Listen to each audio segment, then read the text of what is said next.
Hi, everyone. I'm excited to be here today to talk to you about some of the miracle stories that are happening right here in our own city, in our own state, every day.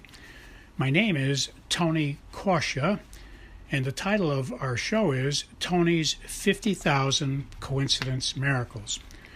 Please note, this show is not about religion, and we're not trying to change anyone's religion, and we're not trying to get you to join any religion. It's just about miracle stories.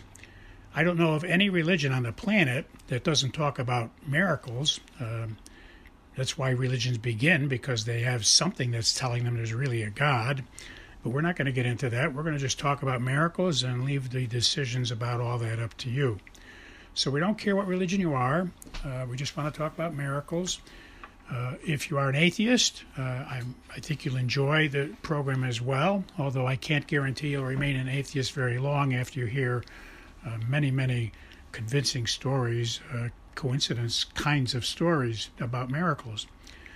You can email me your own stories if you wish. We'll try to use all we can on the show. I can't guarantee we will, depending on volume and time, but you're welcome to send your stories on to us, and we will mention them when we can.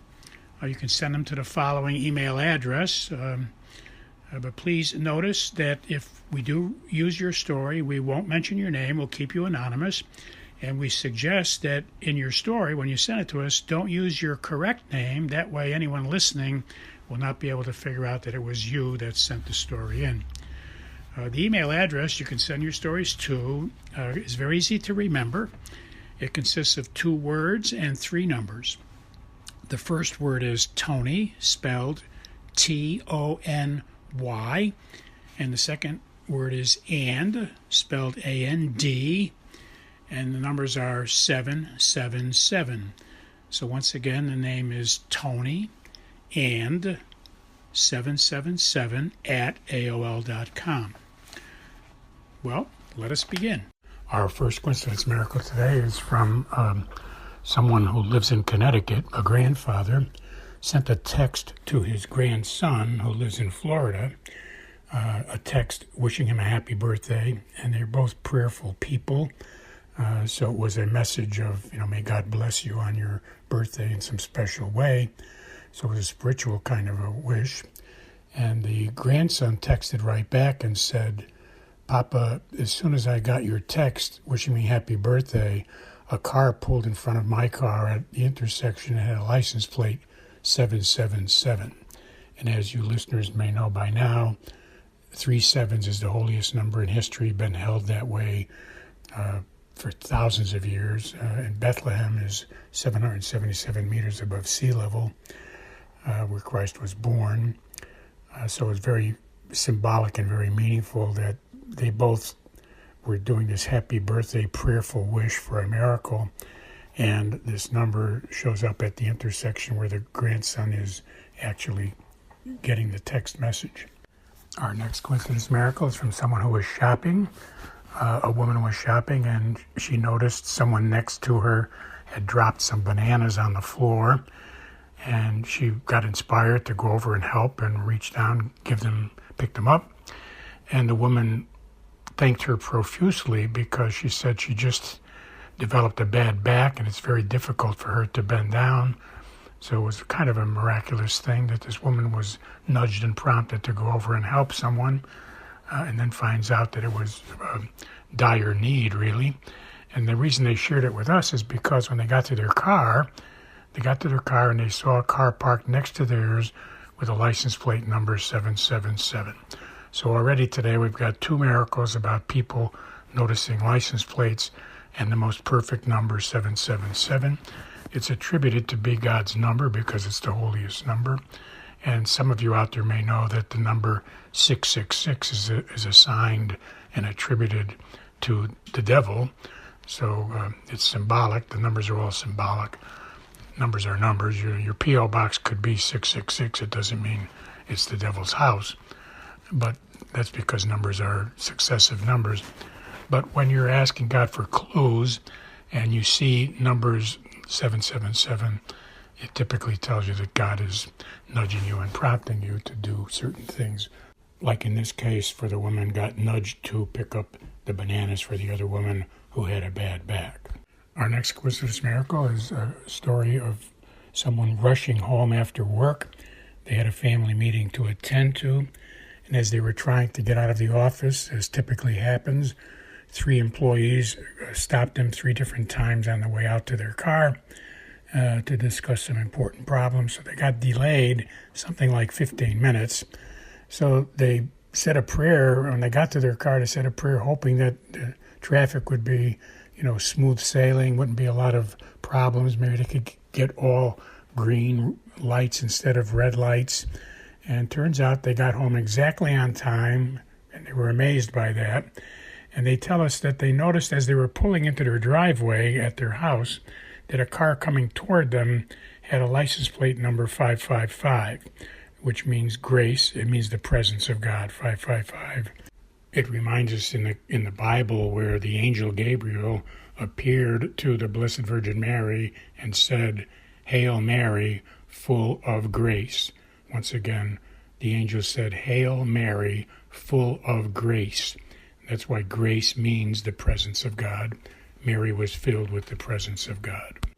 Our next coincidence miracle is something that happened to me, and I'm happy to tell you about it because it's another case of where we get inspired by God. He sends us a thought or an idea, and the word inspired is 2 words. It's inspired, means the Spirit is coming into us. That's what inspired means.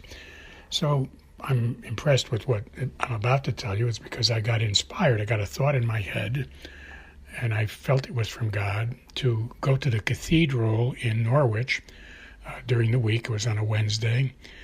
Go to the cathedral because you can go to confession from 11:15 to about 11:45, and then the 12 o'clock Mass starts up. So during the week, 5 days during the week, unless it's a holiday, you can go any day between 11:15 and noon, and you go to confession and then you go to the Mass. And it's a wonderful experience. I mean, you're in a holy place. You're doing 2 fantastic things. You're confessing sins and getting them forgiven, and then you're going and swallowing the Holy Eucharist. So it doesn't matter if you're not Catholic, you can still go to the church and sit in the pew and listen. They read the scriptures to you. They give you sometimes a brief lecture about the scripture. And you can listen to the words of the Mass where the priest asks God in heaven, and it's important that I say it this way, the priest asks God in heaven to bless the bread and to bless the wine and to change them. So the priest says, God, please, change these into the body and blood of your Son, because that's what Jesus said in the Bible, that, at the Last Supper, that's what Jesus said, and he asked us to continue this. So it's a great experience. If you're not Catholic, you can still go and listen to the words of the Mass, and you'll be impressed. It's because the whole Mass is a constant, steady prayer. So you're just sitting in Mass listening to the prayer, okay? So I'm delighted. I had the inspiration to go, and I had a couple things happen to me because when I got there, I always carry miraculous medals in my pocket. I've been carrying them now for, I think, about 30 years. Every time I bump into somebody that needs a miracle, I give them a miraculous medal, and they can pray to God, ask for their miracle. And the miraculous medals are very famous in history. People who carry a miraculous medal or wear it around their neck, when they need a miracle, either for themselves or someone else, they ask God in heaven. And we ask Mary, the Blessed Virgin Mother of Jesus, we ask Mary to please deliver our prayer to her Son, Jesus. So that's what we do. The miraculous medal is just something that Mary asked us to wear as her soldiers on the planet Earth, who are asking for miracles. We have the medal that indicates we are people who ask for miracles for other people. So I had some, and when I was in the confession line, as I often do, I asked people in the line if they would like a miraculous medal. Most people welcome them because they're there for all these holy reasons, confession and the Mass, and if they don't have a miraculous medal to carry, it's a great opportunity for them to get one for free.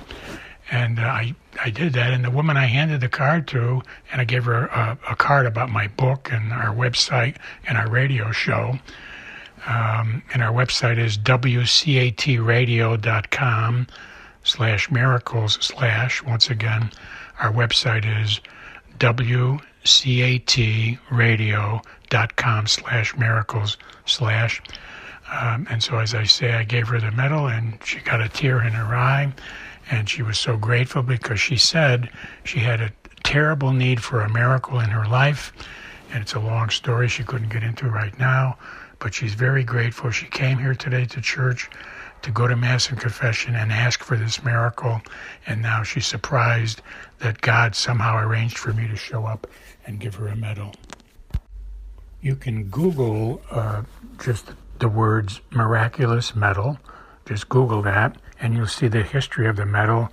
It's been around since 1850, as I recall, and it's got a lot of miracles attributed to it.